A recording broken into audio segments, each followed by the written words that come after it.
time to help themselves? This Aboriginal author is calling on his people to shift their demands away from Canadian subsidies. You talk to young Aboriginal people, they feel totally disempowered. In the face of calls to Ottawa for increased spending on Native communities, why does Calvin Helin want none at all? We have to start talking straight about this. The monumental about face that has many Aboriginal people asking, do we need Canada's help? On this edition of Fraser TV.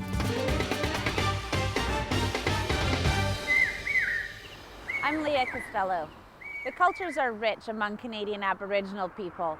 But ask Calvin Helin and he'll also tell you that they are fraught with immense social challenges: poverty, hopelessness, and violence. Helin is not a leader officially, he's a lawyer by training, and more recently, he's on a one-man campaign. He says Ottawa's attempts to assist Aboriginal Canadians aren't working. What did you trade off for this? For these few welfare crumbs that are literally destroying our young people. What did you trade off? You don't have our lands or resources. We don't have our dignity. We don't have a sense of self-worth. He says it's time for empowerment. It's time for Canada's Indigenous to support themselves. The boldest of his suggestions: stop demanding money from Parliament. Self-government means you pay for your own government. You raise your own revenues. If you don't deal with, a la Milton Friedman, your monies as carefully as you should. And it's like living in your mother's basement and asking her for an allowance. Beyond that, according to Helin, Indian bands have to pick themselves up by their bootstraps, dust themselves off, and get some serious leadership.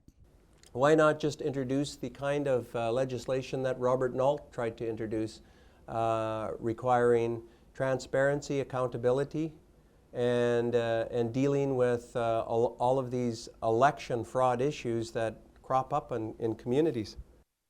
But there's another, more fundamental, more profound change that this Native advocate wants, and it might be the most difficult to bring about.